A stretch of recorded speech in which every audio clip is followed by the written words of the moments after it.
You know, you learn things along the way. You're like, don't do this or don't do that or don't let the player make a bad shot. After a while, you just start to look at things and go, that's going to work.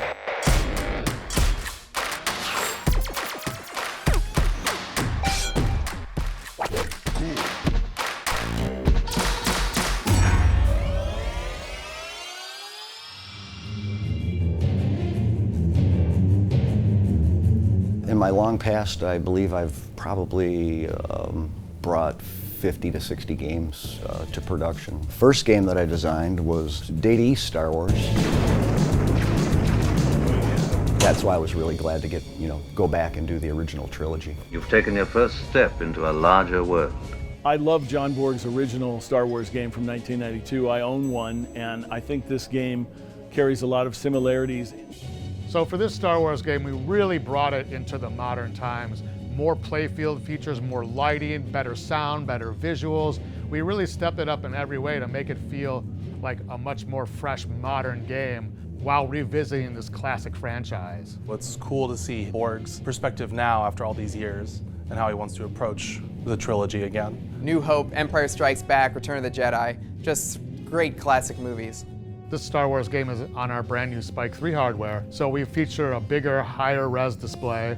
We have better sound. As you're playing the game, you'll progress character missions, so there'll be different shots lit to kind of progress the story, and when you hit those shots, the next chronological clip will play. To choose the clips from the movies for this game, we had to watch it with a different eye and think about it in the way of like what would make for exciting pinball modes. We really focused heavily on using scenes from the original trilogy that we didn't feature in our previous Star Wars game. So it'll be a whole new experience seeing different parts of the universe that we didn't touch on last time. I never thought as a kid that someday, as a middle-aged man, I would get paid to watch Star Wars. Laugh it up, fuzzball. The new Spike 3 system with the increased size of the display is absolutely stunning. It's beautiful. The sound system is what really separates it from Spike 2. It was super exciting to work on another Star Wars game. I want it to be totally immersive, and part of that world, a giant part, is John Williams' soundtrack. So we have those two tunes from the soundtrack, Imperial March and the main theme.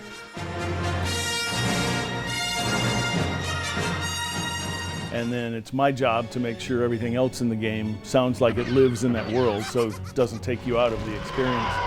I have a great team of composers. I'm really proud of all the work they did. Over 25 original tunes that all blend in well with the John Williams world and just sound like they could have been on the soundtrack. So for Star Wars Fall of the Empire, we used a lot of the iconic sounds. These are the sound effects from the movies. You can't really replicate those TIE fighter sounds and all that stuff. You'll hear Chewbacca when you go in the Sarlac pit. You'll hear R2-D2 as you exit the lanes. It's all there in the game. A lot of the voices that you'll hear in the game are actually cut from the original films. Remember, a Jedi can feel the Force flowing through him. But we do have a C-3PO sound-alike. Pinball, why, it's my primary function. So Chris Bartlett is the voice of C-3PO in the game, and he's been doing it for 20 years or so for Lucasfilm. And he told me Ben Burtt, the original sound designer's secret for how he processed the C-3PO voice. So hopefully I got close enough to make Ben Burtt proud. All this excitement is freezing up my joints. We tried to make this game appeal to the broadest audience possible. The Playfield's got some pretty easy to make shots along with some challenging ones. John provided a great layout with all the different character shots. Each of the 8 shots has different characters, so that's going to be 8 different types of scenes you can play prominently featuring those characters. Who's scruffy looking?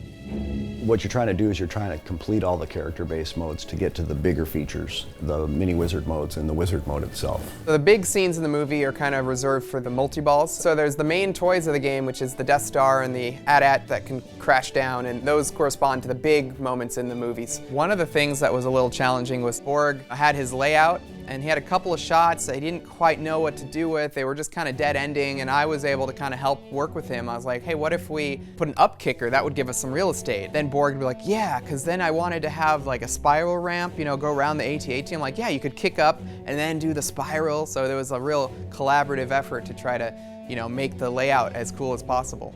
Do or do not. There is no try. It's always a challenge to do spiral ramps, helical ramps. This one was even more of a challenge because a lot of compound angles to get to the exit of the ramp was very challenging because it was going into another ramp, which was at a different angle. So you shoot the ball into the up kicker, the ball goes circles around the AT-AT. You have to do that 3 times to start AT-AT multi-ball. And you're trying to knock the AT-AT down, and then after you do that, the AT-AT crashes down to the playfield.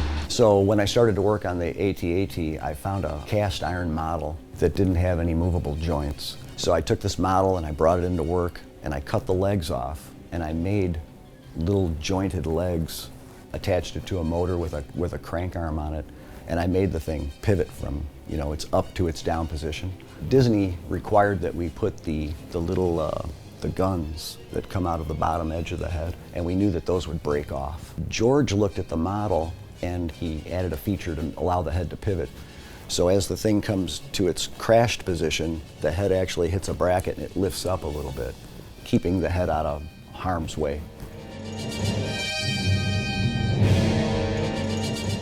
The playfield on this game is super exciting, where we have a physical Death Star that locks balls. It was really awesome to get the original models from Disney to work with the actual Death Star model. They didn't have a Death Star 2 model. So we took the Death Star 1 model, we put some damage on it and made it look like it was being rebuilt, and then we molded it that way. It's a square tube, and the balls fly over the hatch, fall inside, and they stack up inside, one on top of the other, and there's a set of optos that detects each position. So the Death Star device is really cool because it can hold up to 3 balls, and when you start the Death Star multi-ball, it just fires them all out at you. It feels like you're really in battle. 1, 2, 3, they all come out and they're right on your right flipper.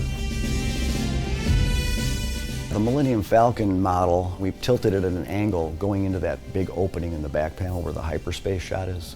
So to use the hyperspace ramp, players will either start different modes or they'll bash the ramp while it's down to raise it up so then you can make the jump to hyperspace. Flies through the air, goes into a ramp through the back panel, and you get to circle around. You get to go back and forth, and you can also crisscross the ramps and do a lot of really cool combo shots. The game is programmed with a lot of combos to try to keep you hitting, jump ramp, right ramp, the Luke Vuck, the right orbit. One of my favorite shots is the Sarlac pit. Jabba the Hutt was not well represented, I don't think, in the original game that I made in the 90s. So we decided we wanted to add a Sarlac pit feature to the game. So I made a teacup style vacuum form ramp. When the ball spins around in there, I'll put up a bunch of jackpot values on the display. 5 million, 10 million, 50 million. And you can actually get different awards depending on the timing and how fast it's spinning. And it just feels satisfying to hit that Sarlac pit. I wanted to bring Salacious Crumb into the picture, so we did want to put a drop target out in front of the Sarlac pit just to keep the player from being in there too often, because it's going to kind of tantalize you. As you hit the drop target, it's going to come right back up, and then you got to hit it again, and it's going to come right back up, and then it'll open up, and then you can go in there and rack up some points and start some features. So what I've got is I'm going to do this thing where there's a magnet in the middle of the playfield below the flippers. When the ball drains, you hit the action button, and the ball comes down here, travels around the magnet, and it goes right back up into the shooter lane. Isn't that magical? You spell Jedi by spinning the spinners, and when you've completed the Jedi, you've now got the power of the Force to save your ball. If you've got your Jedi built up a little bit of the way, you can try to fling the ball into the in lane. If you save your Jedi letters up all the way, though, then it'll hold the ball, and Yoda will help you by grabbing it and then chucking it out. No! The art at the bottom of the playfield shows Yoda. It feels like Yoda's grabbing the ball. We tried to base it around making you feel like you did when you watched Yoda raise the X-Wing out of the swamp on Dagobah. So now he's raising your ball by using the Force.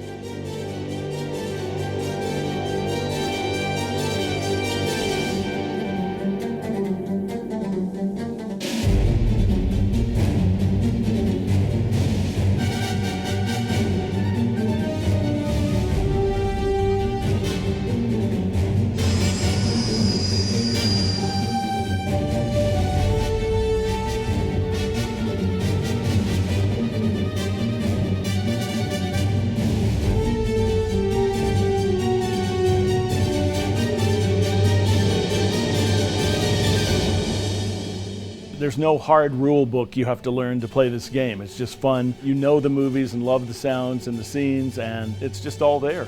There's been a lot of Star Wars games over the years, but I really feel that this one has taken it to the next level, both in the playfield layout and the rule design and all the audio-visual effects. It's a great way to revisit a familiar franchise and maybe help look at it with new eyes. As a tournament player, you know, I'm always having that in the back of my head of I want to make things accessible but also interesting for the advanced player. It's a shooter.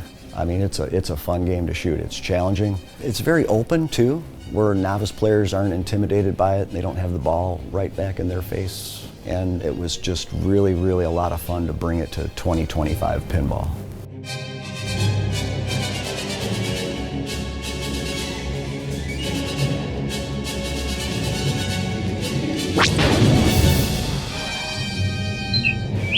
It's a tough question, but R2-D2 is probably my favorite character of the bunch.